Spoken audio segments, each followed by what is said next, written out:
Hi. This is my first time visiting and posting on your website. And it involves something that someone posted to your website. I found this picture on a gun/survivalist web forum that I frequent. I asked about its origins and was directed here. I'm a sergeant in the Marines, stationed at 29 Palms, and I'm convinced that I have worked for and with the gunny that wrote this. I've known him for a few years, and he is a very down-to-earth, smart guy, a real outdoorsman. We did 2 deployments together. The last one I was actually in his platoon, as a corporal a couple years back. I know he does a lot of camping and stuff, so about 2 months ago, I asked him where would be a good place to go camping out here, and he did something really unusual. He took me to the side and told me to never, under any circumstances, stay out overnight in the national park. He made me promise that I wouldn't, and said it would be unsafe for me, my wife, or anyone else. When I asked why, he said he had a run-in with a tweaked-out meth head over the Thanksgiving holiday last year. Well, I know he's been out there alone several times in the last few months by himself over the weekends. So I asked him why he would go out if it's dangerous. And he got this weird far-off look and said, "I'm hunting that monster down before someone gets killed."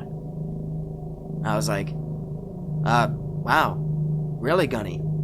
And he snaps back like a guy having a flashback, and kinda fake laughs, saying he won't actually kill the meth head, just scare him. And then he left, and I forgot about it. Okay, so here's the fucked up part. Are you guys following the news? Because if you do, you'll know that a Marine's wife went missing out here last month. On Friday, June 28th, the girl Erin Corwin, Google her name, who was nearly 2 months pregnant, told her husband that she was heading to Joshua Tree National Park to check out scenic places for her and her mother, who was expected to arrive the following week to visit. She never returned home, and her husband called police the following day. They have searched hundreds of square miles of around the park and found nothing of her. That same Friday afternoon, around 6:30, I ran into Gunny at the gas station. He was getting gas and was wearing non-issue desert camo. The back of his truck was headed up with gear, sleeping bag, tent, ropes, bound wood, ammo cases, etc. And I was like, "Damn, hey Guns, are you going to war or what?" Then he did something that kinda scared the shit out of me. He looked at me straight in the eyes, stared at me for a few seconds like he didn't recognize me, and then says, "Get you and your wife back to your house, and don't you dare fucking leave it again until tomorrow morning. I'm fucking serious. Do you understand me, Marine?" I said yes. He put up the pump and drove up Utah Trail Road to the national park. I'll be honest, I was pissed that he talked to me like that, and that he would try to tell me what to do over the weekend without an explanation.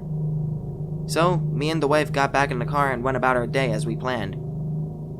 So the next Monday, I don't see Gunny at work. I didn't think anything of it. On Tuesday, he comes in, and the left side of his face is bruised up real bad. Black eye and everything.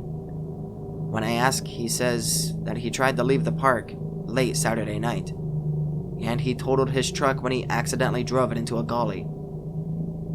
I asked him what he told me to go home the way he did, and he just stares at me blankly and says he remembered seeing me but didn't remember talking to me. Then he said he didn't want to talk about it and just walked off.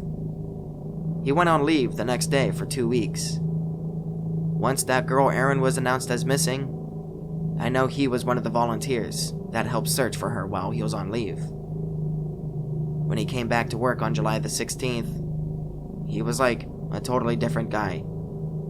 Doesn't talk to anyone anymore. Just tells us what to do for the day, but then keeps to himself.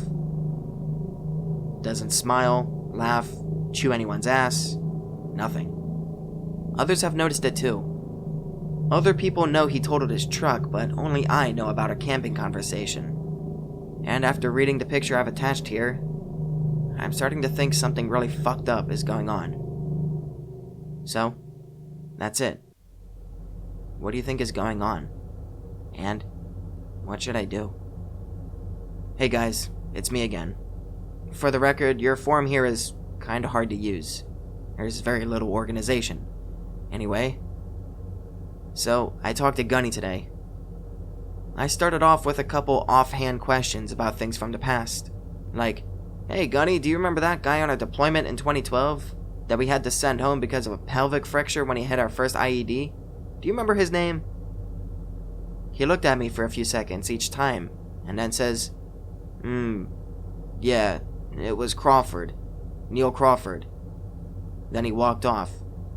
He knew the answers to my questions, he just seemed really out of it. So once I felt pretty confident that he was still himself, I asked a couple buddies to hang out outside the office while I went and talked to him. This was about an hour ago. I walked in, sat down, and told him I saw his online post about what happened last Thanksgiving. Then I asked him what really happened when he went to the park that weekend, a month ago. He stares at me and says, "What I'm going to tell you is the one and only time I'm going to talk about this to anyone. There's something evil in the desert. For the last few months, I've done my best to try and find and kill it and keep it away from the campgrounds and people that are there. That Friday, I felt like I was being pulled into the desert. I knew something bad was about to happen. Well, it did. I almost got myself killed. And now that girl is gone for good, and in the end, I couldn't do anything about it. And that's all I'm ever going to say about it. Go tell your friends online that if you want, but I won't talk about it again. And tell people to stay away from there." It was a pretty uncomfortable conversation. I thanked him and left. Now I'm posting from my phone. I'm not sure what to do next. I'm thinking about telling some of the guys about this and trying to get a few of us armed. And try and get out there this weekend to get this person, or thing, that lives there. What are your thoughts?